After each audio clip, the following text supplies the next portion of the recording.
Hello and welcome back to Bradford, and we're going to be doing something different again today, because this time we're going to be looking at Bradford's future and, in a positive light, things that are going to make Bradford better again.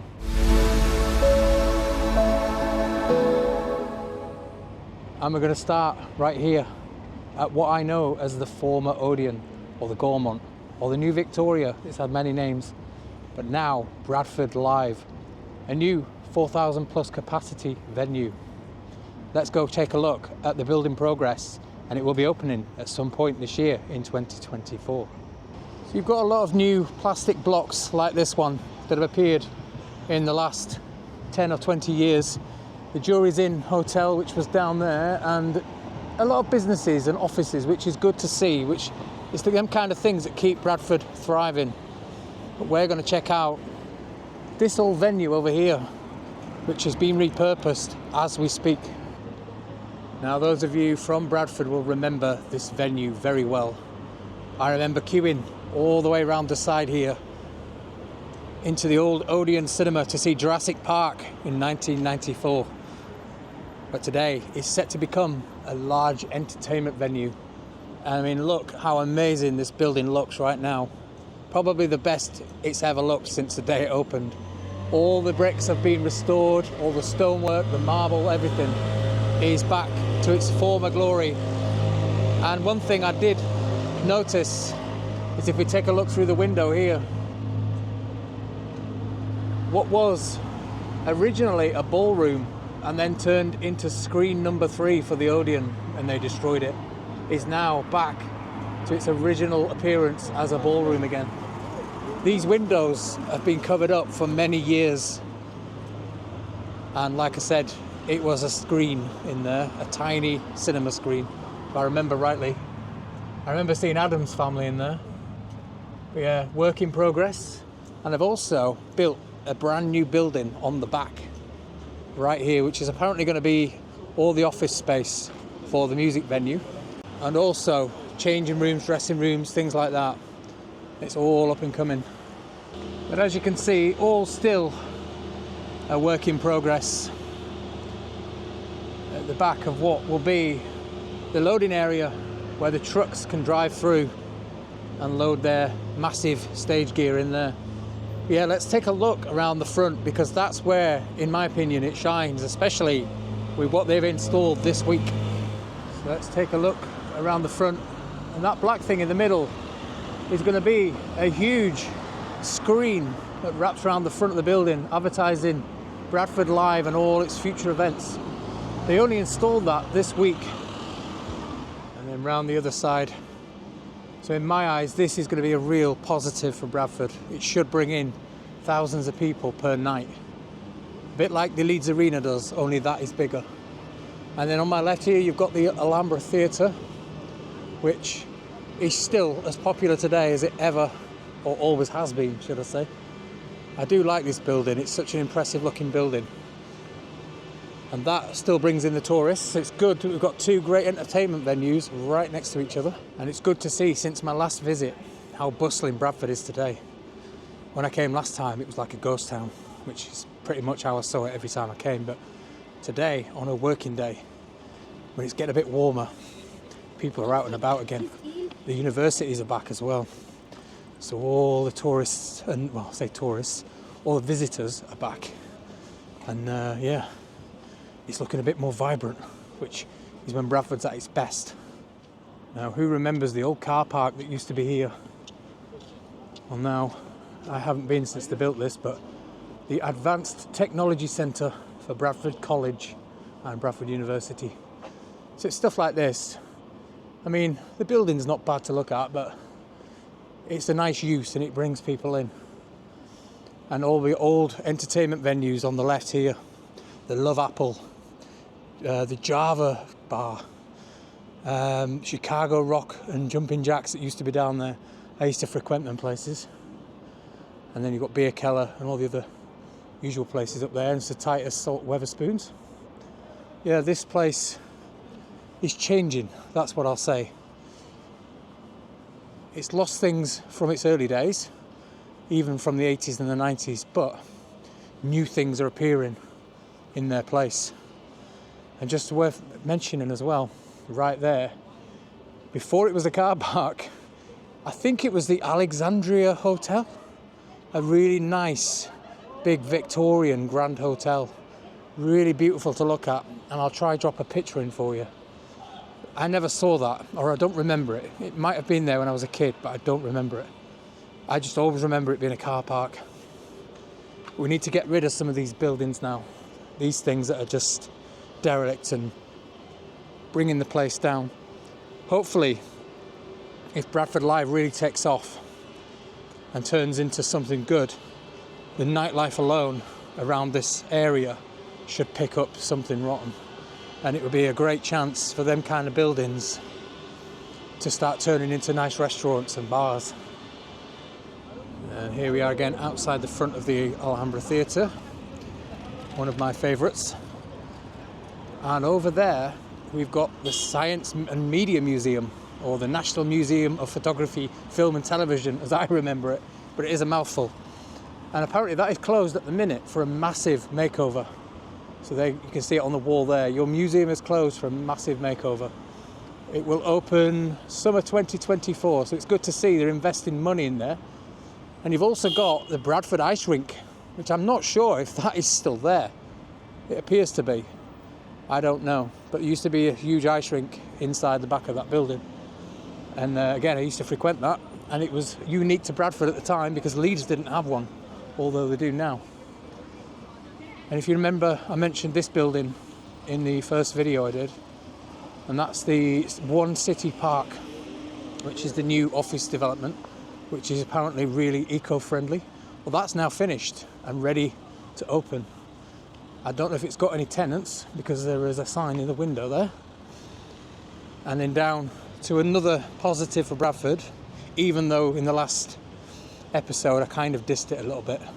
But don't get me wrong, I wasn't saying it was a waste of time, because it is a nice talking point for Bradford and it does look good. And that's City Park, which again is completely dry and nothing happening. But this, in the summer nights, on the summer nights should I say, is bouncing with colourful lights, colourful fountains and music. It looks really, really good when it's in full swing. But even today you can just walk through it, but yeah, it's a unique feature, I'll say. A lot of cities do envy that.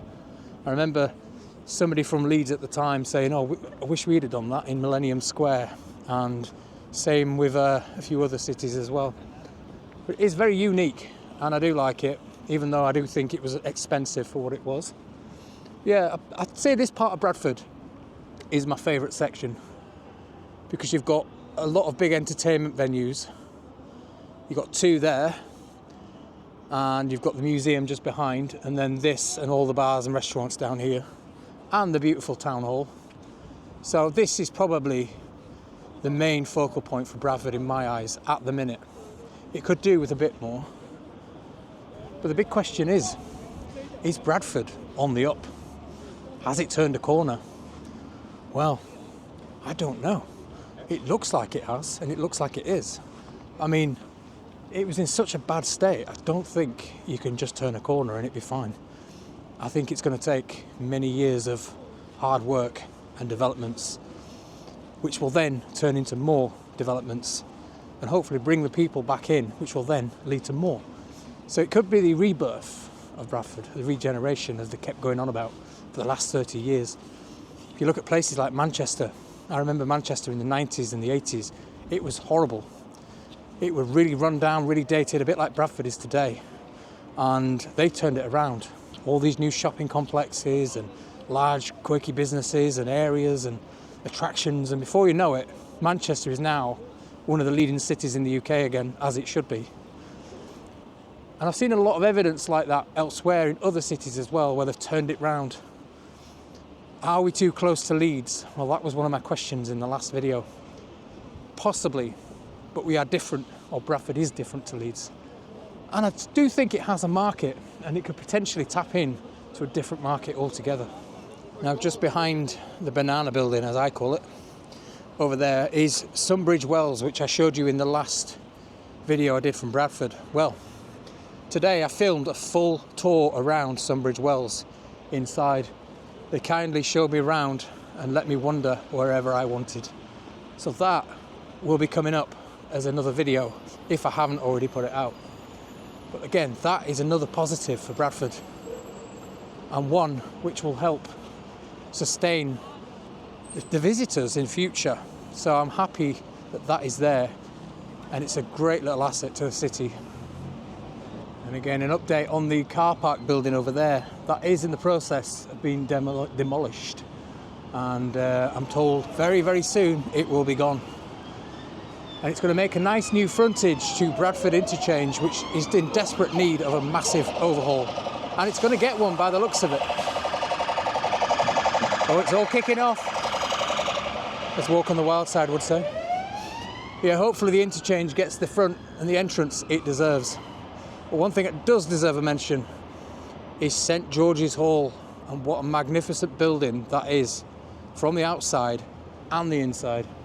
Now this just underwent a massive redevelopment a couple of years back, a huge refurbishment, and they restored a lot of the old rooms back inside to what they used to be. And it's bustling again from what I've seen. It's always been popular anyway. But I know that the venue itself inside is really, really nice. And I am hoping to get in there and do a behind the scenes video one day. And also, while we're on the subject of Bradford Interchange, Bradford Foster Square is also on the cards for a massive redevelopment as well. It all helps, especially if people are going to come back to Bradford. We need it to look its best again and have everything fit for use like it used to be before they destroyed it all.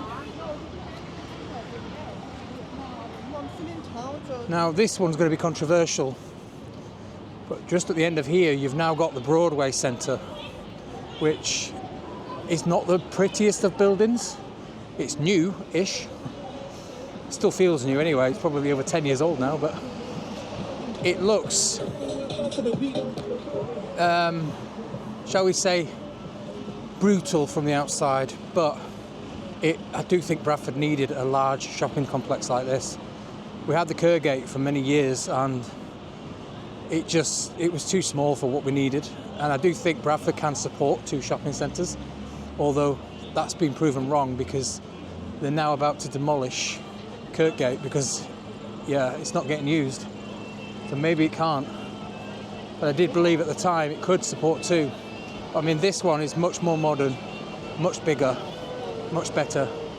So yeah, why not? And I do like this new development here on the right as well. The Light Cinema, which if you don't know is a posh cinema. And a load of new restaurants, which Bradford really did need, opened up here as well. You've got Pizza Express, or Pizzeria, yeah, Pizza Express.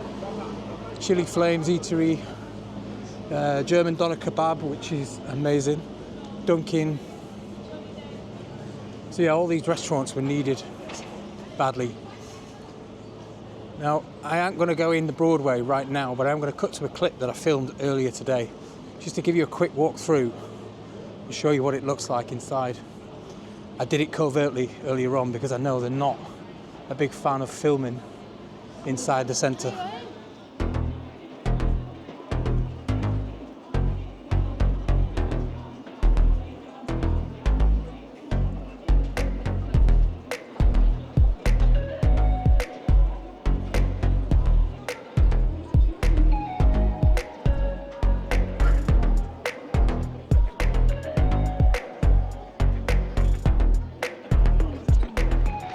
I hope you enjoyed the tour around the Broadway. Controversial whether you like it or not. We've got more restaurants outside. Zizi's Saku Samba. I think that's like a tapas. Yeah, it is. We've got the usual Pret there, which if you're from London, you'll see at every bloody street corner. And then back to my favourite building in the whole city, or one of them, and that is the Wool Exchange, which is looking pretty good, as I said last time. Now let's cross over without getting killed. It's nice to see that horrible flashing sign that I moaned about in the video last time. seems to have been taken down. Did they listen to me? If you remember, there was the horrible flashing sign in that window there, which just distracted from the building. It made it look really tacky, and it's gone. Or maybe it hasn't, and it's just behind the blind. But if it has, then that's a good step, because that means they maybe did listen to me after all. So anyway, let's head up towards Highgate and talk about the future of that. And again, we've got the Waterstones on the left in the old Bull Exchange building, which I do think has always been a nice asset for Bradford. And if you didn't see that, check out my last video. It's stunning inside there. Let's head up some of these back streets, because you don't often see these back streets here. Peace Hall Yard, this. A couple of bars there, that's the City Vaults. Normally you don't go in this way, you go up Highgate, but I'm going to take the back way. Yeah. I may be risking my life, but you never know.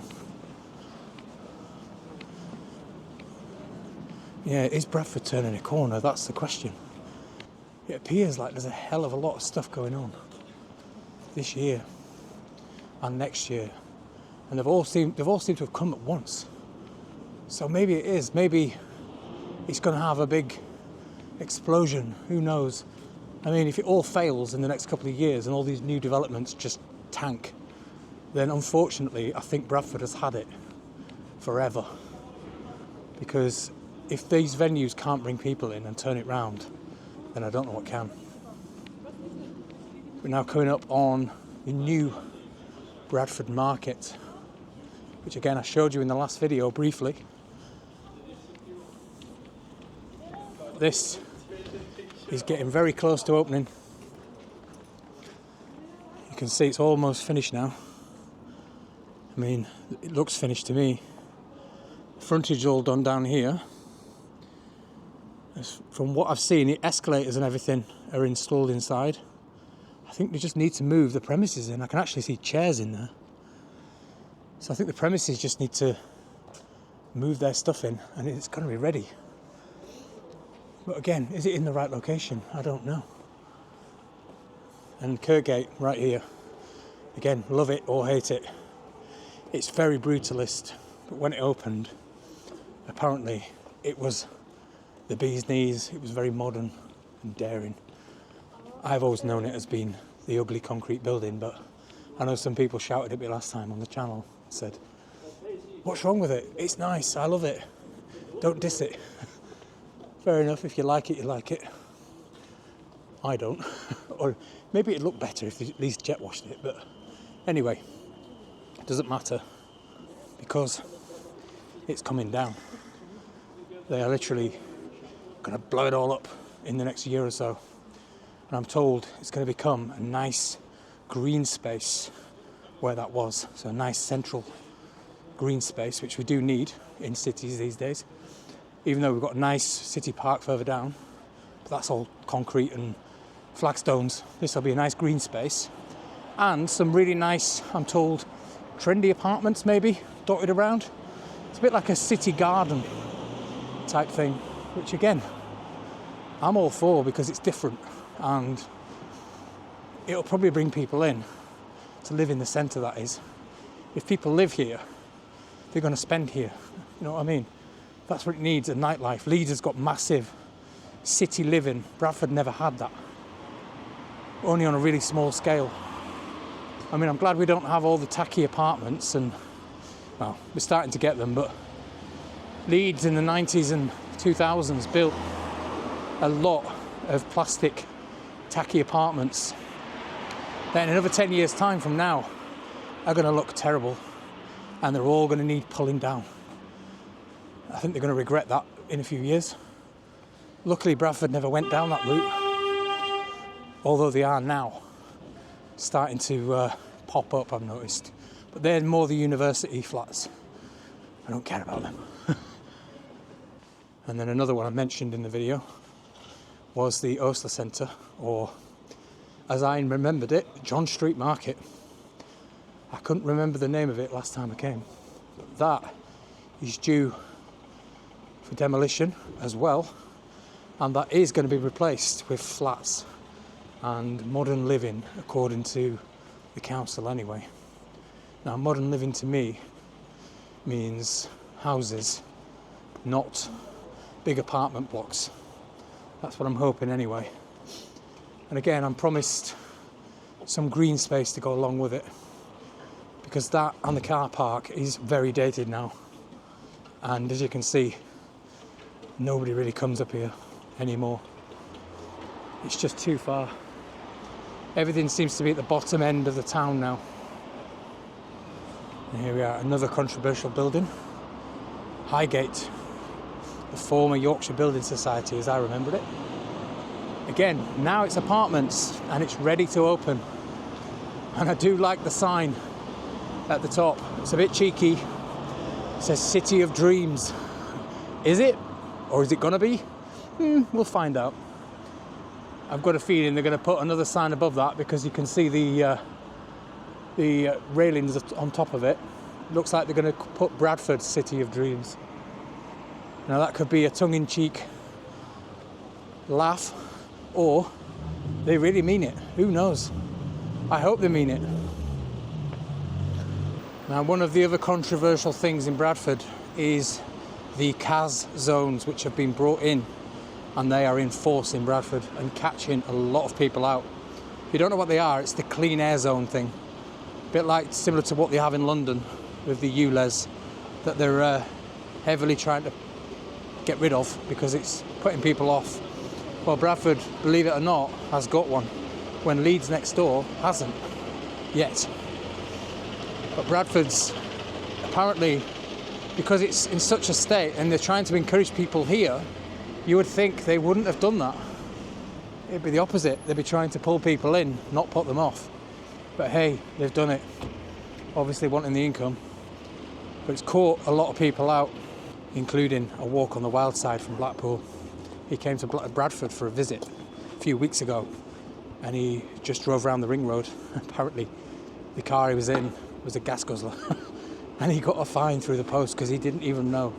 I mean, it's not well advertised if you're not from the city. I didn't hear anything about it, and I'm only in Leeds. I only knew because my parents live here, but he came as a visitor, which is the kind of people you want to bring and attract, and he got stung for a massive fine.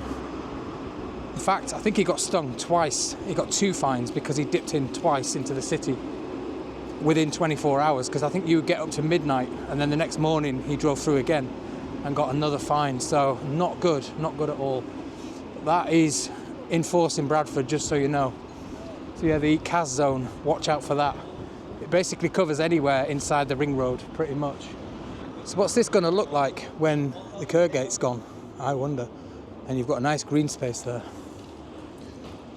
Now we're heading down Highgate, which has got a bit of a reputation these days.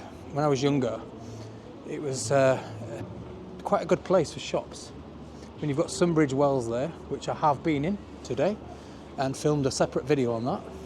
Used to have Yates's Wine Lodge, which is, I think, still there, but it's not Yates's anymore. And now it's just full of, well, these kind of shops. You know what I'm saying. Vape shops, phone shops, another phone shop. I think there's another phone shop. That's 4 phone shops. 1 there, 2 there, all within 20 yards. I think we all know what I'm saying about those shops. Love it or hate it. Personally, I hate it, and I think they should crack down on them. Another vape shop here. And a barber's, another Turkish barber's. I must have passed 15 Turkish barbers in this area. I mean, you look at the shops, they look really nice, and there's nobody in them, ever. That makes you wonder, doesn't it? If there's nobody in, how do they make money? We all know how. I'm saying nothing. I'm not accusing anybody. It's just my opinion. Again, another phone shop, another vape shop. So that's got to be 6 vape shops, well, 6 phone shops. Oh, 7, there's another one. 7 phone shops on one tiny street. It's only 200 yards to the top. and 3 vape shops. Yeah, not good at all. Why the council give permission to these businesses, I do not know. I'm sure they have the power to say no. Especially the shop fronts. They could just say, get rid of the tacky rubbish and get it replaced. Although I am told they did do that with a few shops, and they just ignore them because they don't have any powers to actually do anything about it. For some reason, we're down at City Square, there's some people on quad bikes parked on the pavement over there. I have no idea why. This is the kind of antisocial behaviour that people go on about in Bradford, which needs to stop. If you want Bradford to become a tourist trap, you need to get rid of this gang culture, which seems to be down here on a night. It's deadly. I mean, when I came in today, all this area was cordoned off by police. There were sniffer dogs here. There were people inspecting the grass area. There'd obviously been a crime taking place and something involved, and they were looking for it. It was all roped off. It's just not a good sight for Bradford, is it, when you walk in and you see that? Hey, I said I wasn't going to moan in this video. I was going to be positive. And here I am, bloody moaning again. But yeah, I do think there's a lot in Bradford to talk about. And I've hopefully shown you a lot of the bigger projects that are taking place in the city centre, and there is more on the outskirts. But the city's where it's at, it's where the tourists will come. And I do think everything that I've mentioned in this video will help a little bit. Some of them maybe more than others. And we'll only find out, because we're not going to know until it happens, because we just don't know. I mean, I'm hoping when Bradford Live opens this year and all the other stuff starts falling into place, that by the end of the year, maybe even next year, it's going to start picking up. Because what I've seen today is quite positive, especially the amount of people that I haven't seen in Bradford for a long time. But what I want to do is definitely come back here in summer, and I want to show you what it's like in the summer months with the fountains in full swing, with people sat outside drinking and talking, probably fighting as well, but people sat outside enjoying themselves. I want to show you it, and I also want to come down for the opening of Bradford Live, which I am apparently in talks with to have a look round one day. We'll see. I've been trying for years, and hopefully I might get something this year, because I'd love to show you guys how amazing that's going to be for Bradford and what they've done to that really historic building. And also, I am trying to get in the town hall.